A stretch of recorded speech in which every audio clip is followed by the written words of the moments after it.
So అందుకని thank you so much అండి, మీరు కూర్చోవచ్చు. ఇప్పుడు మనం రమణారెడ్డి గారు. అందరికీ నమస్తే అండి. ఇక్కడికి వచ్చిన అతిథులు పెద్దలు బాబన్నకి, విష్ణన్నకి, కోన వెంకట్ గారికి అండ్ మచ్చారావన్నకి అండ్ మ్యూజిక్ డైరెక్టర్ సురేందర్ అన్నకి, మెంటపల్లి సురేందర్ అన్నకి అండ్ బొబ్బిల్ అన్నకి అండ్ వేణన్నకి అండ్ శివాజన్న నాకు ఒక అన్నకు ఒక బిడ్డలాగా నేను అన్న. ఈ సినిమాలో నాకు మంచి వేషం వచ్చిందన్న. అది బికాస్ ఆఫ్ డైరెక్టర్ గారు మా ఇంట్లో రెంట్కుండే, మా పెద్దమ్మ ఇంట్లో రెంట్కుండే, ఒక చిన్న రూమ్లో ఉంటుండే, ఎవ్రీడే రాసుకుంటూనే ఉంటుండే. అప్పుడైతే నేను అడగలే ఎప్పుడు క్యారెక్టర్ అని. తర్వాత అన్న నువ్వు చేస్తావన్నా, నేను చేస్తా, నేను సినిమాలో మంచి క్యారెక్టర్ ఇస్తాను 10 సార్లు పిలిచిండు ఆఫీస్కి, 10 సార్లు ఆడిషన్ చేయించిండు. ఇంకా రావాలంటే తమ్ముడు ఇంకా వచ్చుడేంది, కెమెరామెన్ కూడా వస్తుంది, నువ్వు టెన్షన్ తీసుకోక అని చెప్తే ఈ షూటింగ్ స్టార్ట్ అయింది. ఫస్ట్ అంటే హైదరాబాద్లో షెడ్యూల్ చేసి తర్వాత విలేజ్కి వెళ్ళిపోయారు. అది పెట్రోల్ బంక్ క్యారెక్టర్ నేను చేశాను. సో నేను ఇంతకుముందుకు ఏదైతే సినిమా రిలీజ్ ప్రమోషన్స్లా కనిపించలేదు, ఎందుకంటే మా ఫాదర్ ఎక్స్పైర్ అయ్యారు. దానివల్ల నేను రాలేకపోయినా. సో అలానే మా మమ్మీ కొంచెం హాస్పిటల్ అడ్మిట్ అయిపోయినా, లేకుంటే నేను కూడా రచ్చ చేస్తుండే.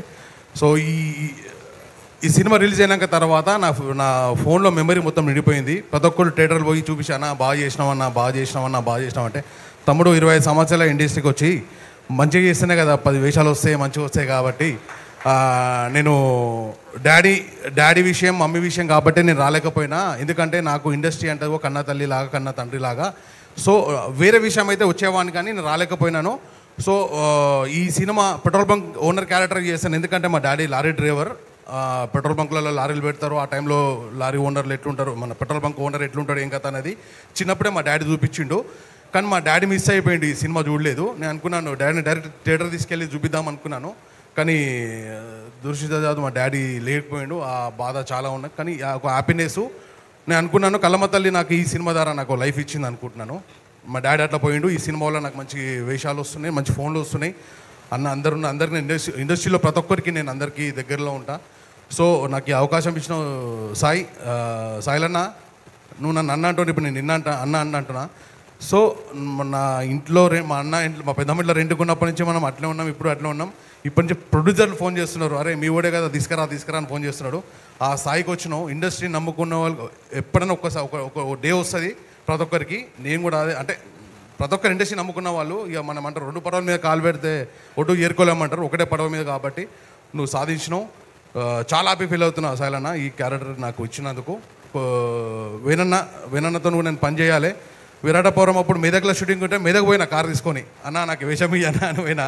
సో దానివల్ల నాకు ఇంకా నెక్స్ట్ ఇప్పుడు తరుణ్ భాస్కర్ సినిమాలు కూడా మంచి క్యారెక్టర్, సర్పంచ్ క్యారెక్టర్ చేస్తున్నా. సో ఈ అవకాశం ఇచ్చినందుకు థ్యాంక్ యూ. ఎందుకంటే 25 years నేను ఇండస్ట్రీలో స్ట్రగుల్ పడుతూ చేస్తూ వస్తున్నాను. ఈ సినిమాతో నాకు రాజవేడ్స్ రాంబాయ్తో నాకు ఒక గుర్తింపు వచ్చింది. థ్యాంక్ యూ అన్న. ఇక్కడ ప్రొడ్యూసర్స్ గారికి అండ్ డిస్ట్రిబ్యూటర్లకి, ఈ సినిమాకి పనిచేసిన టెక్నీషియన్ టోటల్ ఈ సినిమా బయటకు వచ్చడానికి కారణం వల్ల అందరికీ ప్రతి ఒక్కరికి పాదాభివందనాలు. థ్యాంక్ యూ ఈ అవకాశం ఇచ్చకండి.